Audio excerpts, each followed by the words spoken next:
വിദേശ സംഭാവന നിയന്ത്രണ നിയമത്തിൽ കേന്ദ്ര സർക്കാർ കൊണ്ടുവരാൻ ഉദ്ദേശിക്കുന്ന വിവാദ ഭേദഗതികൾക്കെതിരെ ശക്തമായ നിലപാടുമായി കേരള മുഖ്യമന്ത്രി പിണറായി വിജയൻ.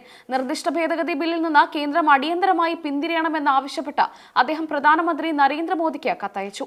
രാജ്യത്തെ ന്യൂനപക്ഷ വിഭാഗങ്ങളും വിവിധ മതവിഭാഗങ്ങളും നടത്തുന്ന ചാരിറ്റബിൾ സ്ഥാപനങ്ങളും വലിയ ആശങ്കയിലാണെന്ന് മുഖ്യമന്ത്രി കത്തിൽ ചൂണ്ടിക്കാട്ടി.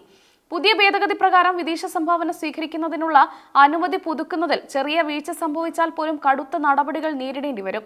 നിശ്ചിത സമയപരിധിക്കുള്ളിൽ രജിസ്ട്രേഷൻ പുതുക്കാൻ കഴിയാതിരുന്നാലോ സാങ്കേതിക കാരണങ്ങളാൽ അപേക്ഷ നിരസിക്കപ്പെട്ടാലോ ആ സ്ഥാപനത്തിന്റെ രജിസ്ട്രേഷൻ റദ്ദാക്കിയതായി കണക്കാക്കുമെന്നതാണ് പുതിയ വ്യവസ്ഥയിലെ പ്രധാന ഭീഷണി.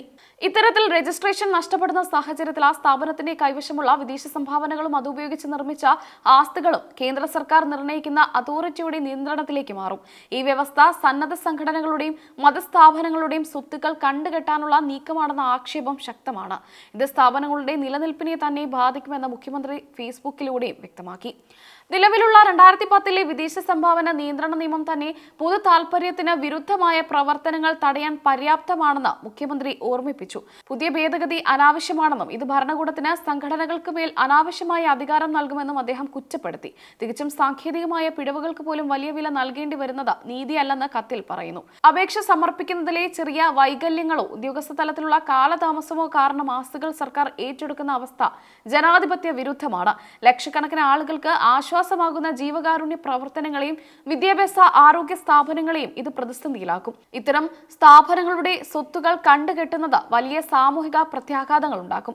രാജ്യത്തിന്റെ വിവിധ ഭാഗങ്ങളിൽ മതന്യൂനപക്ഷങ്ങളുടെ ആരാധനാലയങ്ങൾക്കും സ്ഥാപനങ്ങൾക്കും നേരെ ആക്രമണങ്ങൾ വർദ്ധിച്ചു വരുന്ന സാഹചര്യത്തിൽ ഈ പുതിയ നിയമം കൂടുതൽ ഭീതി ഉണർത്തുന്നു. ന്യൂനപക്ഷ വിഭാഗങ്ങൾക്കിടയിൽ ഉയരുന്ന ഈ ആശങ്കകൾ യുക്തിസഹവും ഗൗരവമുള്ളതുമാണ്. അവരുടെ സ്വത്തവകാശത്തിന്മേലുള്ള കടന്നുകയറ്റമായി ഇത് വ്യാഖ്യാനിക്കപ്പെടുമെന്ന് മുഖ്യമന്ത്രി മുന്നറിയിപ്പ് നൽകി. ന്യൂനപക്ഷ വിഭാഗങ്ങളും സാമൂഹിക പ്രവർത്തകരും ഉയർത്തിയ പരാതികൾ പരിഗണിക്കാതെ ഏകപക്ഷീയമായി ബില്ലുമായി മുന്നോട്ട് പോകരുത്. എല്ലാവരെയും വിശ്വാസത്തിലെടുത്തും ആശങ്കകൾ പരിഹരിച്ചു മാത്രമേ ഇത്തരം നിയമനിർമ്മാണങ്ങൾ നടത്താവൂ. ഭേദഗതി നടപ്പിലാക്കുന്നത് സന്നദ്ധ മേഖലയിലെ സ്വതന്ത്രമായ പ്രവർത്തനങ്ങളെ തടസ്സപ്പെടുത്താൻ കാരണമാകുമെന്നും അദ്ദേഹം ചൂണ്ടിക്കാട്ടി. വിദേശ സഹായത്തോടെ പ്രവർത്തിക്കുന്ന നിരവധി അനാഥാലയങ്ങളും ആതുര സേവന കേന്ദ്രങ്ങളും കേരളത്തിലടക്കം പ്രവർത്തിക്കുന്നുണ്ട്. ഈ സ്ഥാപനങ്ങളുടെ പ്രവർത്തനങ്ങളെ നിയമത്തിന്റെ നൂലാമാലകളിൽ കുടുക്കി ഇല്ലാതാക്കുന്നത് പാവപ്പെട്ടവർക്ക് ലഭിക്കുന്ന സേവനങ്ങൾ നിലയ്ക്കാൻ കാരണമാകും. അതുകൊണ്ട് തന്നെ മാനുഷിക പരിഗണന വെച്ചും ഈ നീക്കത്തിൽ നിന്ന് കേന്ദ്രം പിന്മാറണം. കേന്ദ്ര സർക്കാരിന്റെ ഈ നീക്കത്തിനെതിരെ സാമൂഹിക സംഘടനകൾ നേരത്തെ തന്നെ പ്രതിഷേധവുമായി രംഗത്തുണ്ട്.